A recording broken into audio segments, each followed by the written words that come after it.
नमस्कार मंडळी, पुन्हा एकदा स्वागत आहे तुमचं संस्कृतीच विजडम या मराठी यूट्यूब चॅनलमध्ये. चॅनेलला सबस्क्राईब केलं नसेल तर नक्की करा. आज आपण गुढीपाडवा या सणाबद्दल संपूर्ण माहिती बघणार आहोत. चला तर मग व्हिडिओला सुरुवात करूया. गुढीपाडवा हा एक भारतीय सण असून तो हिंदू दिनदर्शिकेप्रमाणे चैत्र शुद्ध प्रतिपदेला महाराष्ट्रात साजरा केला जातो. शालिवाहन संवत्सराचा हा पहिला दिवस आहे. वेदांग ज्योतिष या ग्रंथात सांगितलेल्या 3.5 मुहूर्तांपैकी हा एक मुहूर्त आहे. या दिवशी नवीन वस्तू खरेदी, व्यवसाय प्रारंभ, नव उपक्रमांचा प्रारंभ, सुवर्ण खरेदी इत्यादी गोष्टी केल्या जातात. दारी उभारलेली गुढी हे विजय आणि समृद्धीचे प्रतीक आहे असे मानले जाते. गुढीपाडव्यापासूनच राम जन्मोत्सवाच्या कार्यक्रमाचाही प्रारंभ होतो. गुढीपाडवा एकाच वर्षात 2 गुढीपाडवे. साधारणपणे शालिवाहन शकाच्या एका हिंदू वर्षात वर्षारंभी एक आणि एकच गुढीपाडवा येतो. पण शके 1938 मध्ये 2 गुढीपाडवे आले होते. 8 एप्रिल 2016 पासून सुरू होणाऱ्या शालिवाहन शक 1938 या नूतन वर्षी वर्षारंभी आणि वर्षअखेरीस असे 2 गुढीपाडवे आले होते.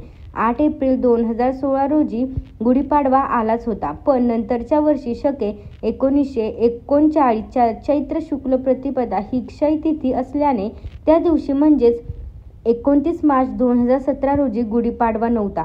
तो आदल्या दिवशीच 28 मार्च 2017 रोजी आलेल्या अमावस्येच्या दिवशी सकाळी 8:27 फाल्गुन अमावस्या संपल्यावर साजरा करावा लागला. गुढीपाडव्याचा सांस्कृतिक इतिहास. ब्रह्मदेवाने या दिवशी विश्व निर्मिले असे सांगितले जाते. श्रीराम अयोध्येला परत आले. प्रभू रामचंद्रांनी 14 वर्ष वनवास भोगून लंकाधिपत रावण व राक्षसाचा पराभव करून या दिवशीच अयोध्येत प्रवेश केला. शालिवाहन नावाचा कुंभकर्णाच्या मुलाचे शंखाचा पराभव करण्यासाठी 6000 मातीच्या सैनिकांचे पुतळे तयार केले व त्यात प्राण घालून त्यांच्या सहाय्याने याच दिवशी शंखाचा पराभव केला अशी आख्यायिका प्रचलित आहे. या शालिवाहन राजाच्या नावाने नवीन कालगणना शालिवाहन शक चालू झाला. प्राचीन मानवाने जेव्हा देवाची कल्पना केली आणि पूजा करायला सुरुवात केली, तीच देवीच्या स्त्रीच्या रूपात सुरू केली. ती स्त्री म्हणजे आदिशक्ती, आदिमाता पार्वती असे मानले जाते. पार्वती आणि शंकराचे लग्न पाडव्या दिवशी ठरले. पाडव्यापासून तयारीला सुरुवात होऊन तृतीयेला लग्न झाले. पाडव्या दिवशी पार्वतीच्या शक्तिरूपाची पूजा करतात. याला चैत्र नवरात्र म्हणतात. लग्नानंतर नवमीला योगिनींची अधिपती म्हणून पार्वतीचा अभिषेक करतात. काश्मीरी मुलींना पार्वतीचे रूप असे श्रीकृष्णाने म्हटले आहे. पार्वती लग्न झाले की माहेरवाशीण म्हणून महिनाभर माहेरी राहते. तेव्हा तिच्या कौतुकासाठी चैत्र गौरीचे हळदी कुंकू केले जाते. अक्षय तृतीया या दिवशी ती सासरी जाते. संदर्भ शक्रोत्सवाचे उल्लेख संस्कृत रघुवंशात व भासांचे मध्यमव्यायोग शूद्रकाचे मृच्छकटिकम या नाटकामध्ये आले आहेत. ध्वजाचे पौराणिक उल्लेख.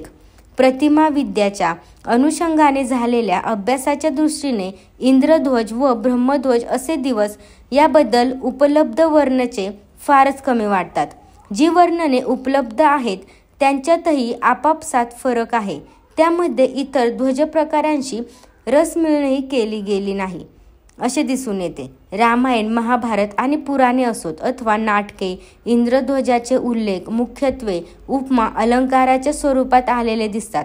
नायकांना इंद्रध्वजाची उपमा दिलेली दिसतेच, पण युद्धामध्ये धारातीर्थी पडणाऱ्या शत्रुपक्षाच्या नायकास पण इंद्रध्वजाची उपमा दिलेली दिसून येते. श्रीरामाने रावणावर विजय मिळवून ज्या दिवशी अयोध्येत पुन्हा प्रवेश केला त्या दिवशी म्हणजे चैत्र शुद्ध प्रतिपदेला नागरिकांनी गुढ्या उभारून उत्सव साजरा केला अशी पारंपरिक समजूत आहे. गुढीपाडवा शब्दाची उकल. तेलुगू भाषेत गुढी या शब्दाचा अर्थ लाकूड अथवा काठी असा आहेच, तसाच तो तोरण असाही आहे. दाते कर्वे लिखित महाराष्ट्र शब्दकोशाचा आधार घेतला तर असे उदाहरण येते. यातील घुड्या या शब्दाचा अभिप्रेत अर्थ त्या शब्दकोशाने खोपटी, झोपडी अथवा पाल असा दिला आहे. हिंदीत कुडी या शब्दाचा एक अर्थ लाकूड उभे करून उभारलेली कुटी अथवा झोपडी असा होतो. इथे ग चा क होऊ शकतो. ही शक्यता लक्षात घेता येते. तरीही राहण्याची जागा या अर्थाने गुढी हा शब्द येऊन दक्षिणेतील खास करून आंध्रातील सलनामांची संख्या अभ्यासली असता लाकूड या अर्थाचे तेलुगूतील गुढी या शब्दाचा अधिक वापर आणि जुन्या मराठीतील लाकूड, बांबू, काठीने बनवलेले घर हे पाहता हा शब्द महाराष्ट्रात आणि आंध्र या प्रदेशात गुढी शब्दाचा प्रचार अधिक असावा.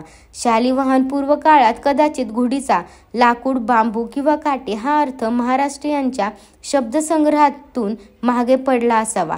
पण आंध्रशी घनिष्ठ संबंध असलेल्या शालिवाहन राजघराण्याच्या लाकूड, काठी या अर्थाने तो वापरण्यात राहिला असण्याची शक्यता असू शकते. गुढीपाडवा काठीपूजा. काठीपूजन तसेच उत्सवी काठी ही मानवी इतिहासात विविध समुदाय केली गेलेली एक प्राचीनतम पूजा परंपरा आहे. इव्होल्युशन ऑफ गॉड या ग्रंथातील ग्रँट ॲलेन यांच्या नोंदीनुसार सायबेरियातील सामोइड्स ते दक्षिण आफ्रिकेतील दामारा या जमातींमध्ये काठीपूजेची परंपरा होती. इस्रायलमधील अशेराह पोल या काठीपूजा परंपरा ज्यू धर्माच्या स्थापनेपूर्वीच्या काळात प्रचलित पूजन पद्धती होत्या. युरोपात नॉर्वेजियातील चर्च उत्खननामध्ये काठीपूजेच्या परंपरेचे दाखले मिळालेले दिसतात. युरोपातील मेपोल हा काठी उत्सव ख्रिश्चन पूर्व काळापासून ख्रिश्चन धर्मीय विरोधाचा सामना करीत साजरा करताना दिसतात. पॅसिफिक क्षेत्रात माओरी मिथकातून व्हाकापोकोको आतुआ नावाचे शेती पिकांचा देव रोगोंची पूजा होत आली आहे. कुक बेटावरील आदिवासी आतुआ राकाऊ नावाने काठीपूजा करतात.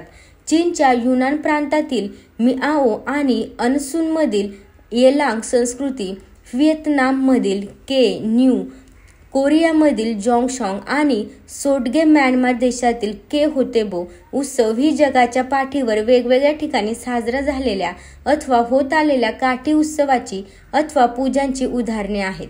अमेरिका खंडात देवक स्तंभाच्या स्वरूपात प्राचीन काठ्यांचे वा स्तंभांचे जतन केले जाते. भारतीय उपखंडात नेपाळमध्ये काठी उत्सव मोठ्या प्रमाणावर साजरा होतो. आसाममध्ये काही समुदाय वैशाख महिन्यात बास पूजा साजरी करतात. त्रिपुरा आणि मणिपूर राज्यात काठी उत्सव परंपरा दिसून येतात. तसेच बल्चिस्तानच्या हिंगलाज देवीस काठीसोबत यात्रेने जाण्याची प्रथा आहे. गुढीपाडव्याची पूजा पद्धती.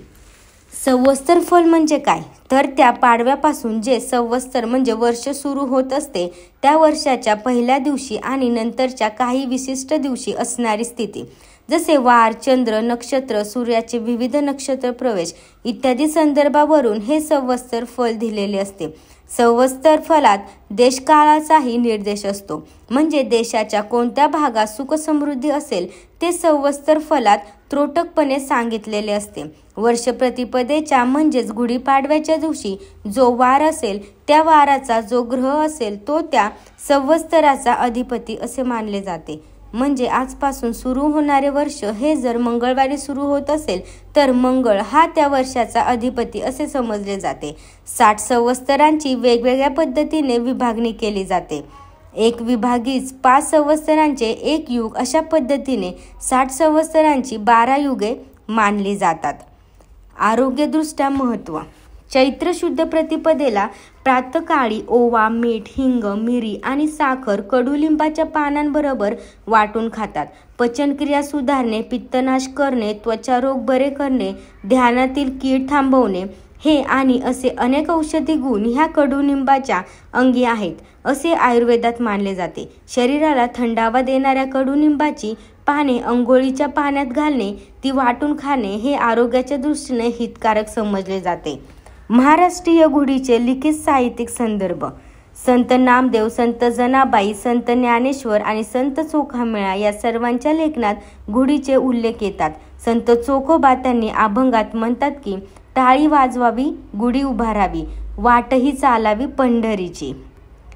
पुढे पावले गोविंदे गोपाळा, देऊनी चपळा हाती गुढी. आनंदू वो माये नगरी उत्सव, आजी येईल रामरावो. कनकदंड चवऱ्या ढळताती रामा, विष्णुदास नामा गुढी येसी. गुढीपाडवा महाभारतातील उल्लेख. महाभारताच्या आदी पर्वात उपरिचर राजाने इंद्राने त्याला दिलेली कळकाची काठी इंद्राच्या आदरार्थ जमिनीत रोवली आणि दुसऱ्या दिवशी म्हणजेच नववर्ष प्रारंभीच्या दिवशी तिची पूजा केली. या परंपरेचा आदर म्हणून अन्य राजही काठीला शेल्यासारखे वस्त्र लावून ती शृंगारून पुष्पमाला बांधून तिची पूजा करतात.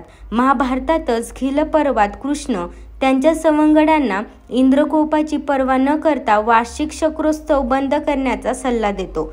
महाभारत ग्रंथातल्या आदी पर्वात हा उत्सव वर्ष प्रतिपदेस करण्यास सुचवले आहे, तर खिल पर्वातून आणि इतर संस्कृत ग्रंथातून हा उत्सव साजरा करण्याची तिथी वेगवेगळ्या दिलेल्या आहेत. गुढीपाडव्याच्या गुढीचे स्वरूप. गुढी उंच बांबूपासून काठी तयार केली जाते. काठी स्वच्छ धुवून त्या काठीच्या वरच्या टोकाला तांबडे अथवा रेशमी वस्त्र अथवा साडी गुंडाळतात. काठीला कडुलिंबाची डहाळी, आंब्याची पाने, फुलांचा हार आणि साखरेची गाठी बांधून त्यावर धातूचे भांडे, तांब्या किंवा फुलपात्र बसवले जाते. गुढी लावायची ती जागा स्वच्छ धुवून पुसून त्यावर रांगोळी काढतात.